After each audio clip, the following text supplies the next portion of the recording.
बुढ़ापे में ज्ञान और भक्ति की उपमा किसी दंपत्ति को दी जाए तो बड़ी बात है, क्योंकि यहाँ अब तो शादी के 2-4 दिन में ही 36 का आंकड़ा शुरू हो जा रहा है।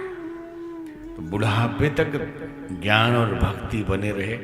2 लेक्चरर थे पति पत्नी, कभी हम उनके घर जाते थे। पत्नी संस्कृत की विद्वान PhD, पतिदेव भी। एक भी दिन शांति नहीं देखा हमने। दोनों अपने ज्ञान के गुमान में एकदम फाइटिंग शुरू हो, कभी शांति से नहीं रहे। तो बुढ़ापे में किसी को ज्ञान और भक्ति कहें आसान काम नहीं है। यहां तो लड़ाई बात बात पर होती है, और लड़ाई का कारण कुछ नहीं, सिर्फ अहंकार। जिसे लगता है कि लड़के को शादी होने से पहले ट्रेनिंग दी जाती है कि दबा के रखना, नहीं तो बाद में क्या होगा पता नहीं। गलती भी हो तो वो चढ़ा रहता है, और लड़की को भी ट्रेनिंग दे के भेजते हैं कि अपनी भी गलती हो लेकिन एकदम बर्दाश्त करना नहीं है। दोनों लड़ जाते हैं और लड़ाई इतनी फाइटिंग में बदल जाती है, बाद में दोनों बैठ के रोते हैं, हमने थोड़े सोचा था कि इतना हो जाएगा। रोकते रोकते रोकते रोकते वो सीमा पार, और बाद में दोनों बैठ के रोते हैं कि हमको क्या पता कि इतना हो जाएगा। ये रोज होता है। एक टीवी सीरियल आता था तलाक क्यों, तो उसमें केस हिस्ट्री जो तलाक वालों के होते थे उसी पे वो एपिसोड था। तो सबका निष्कर्ष यही था कि अहंकार, पेस्ट वहां क्यों रखा, उठा के वहां रखो।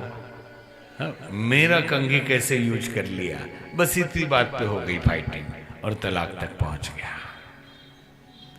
और लड़ाई का कोई कारण हो।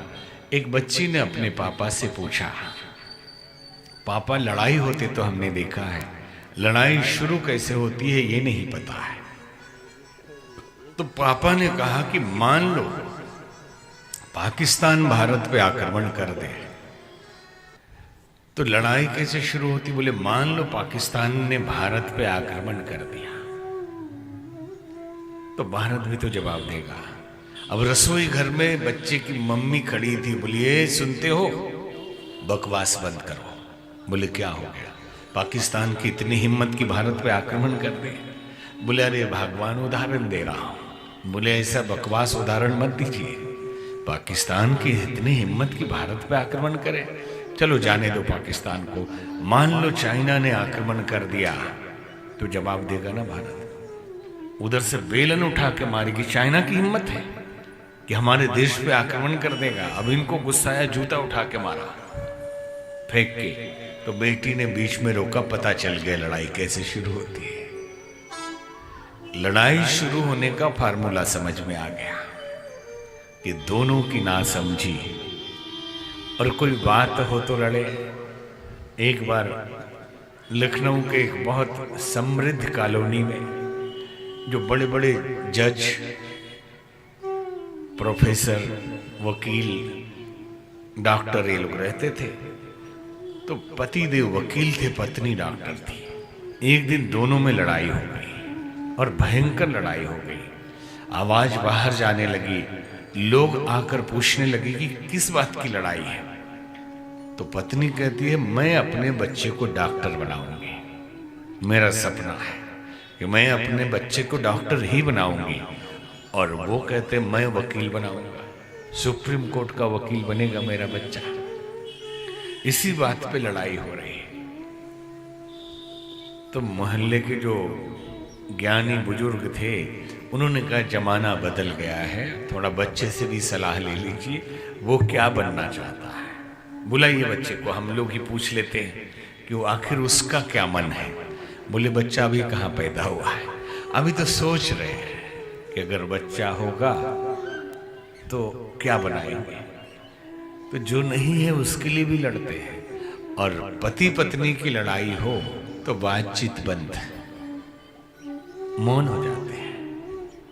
कलकत्ता में एक आदमी, पति पत्नी में बातचीत बंद थी, उसको इंटरव्यू देने जाना था। सुबह ही पत्नी को लिख के दिया कि प्रिय पत्नी मुझे 4 बजे भोर में जगा देना। मुझे इंटरव्यू के लिए 7 बजे पहुंचना है। 9 बजे सो के उठा, गुस्से से आग बबूला, तुमने उठाया नहीं, आखिर अपनी मनमानी कर ही दी। पत्नी ने कहा, पतिदेव आपने जैसे पूछा था मैंने वैसे ही जगाया। बोले मतलब? आपने लिख के दिया था, मैंने लिख के रख दिया, 4 बज गया, उठ जाइए। आप सिराने देखिए, लिख के रखा हुआ है। और भाई बातचीत न करें तो काम कैसे चले?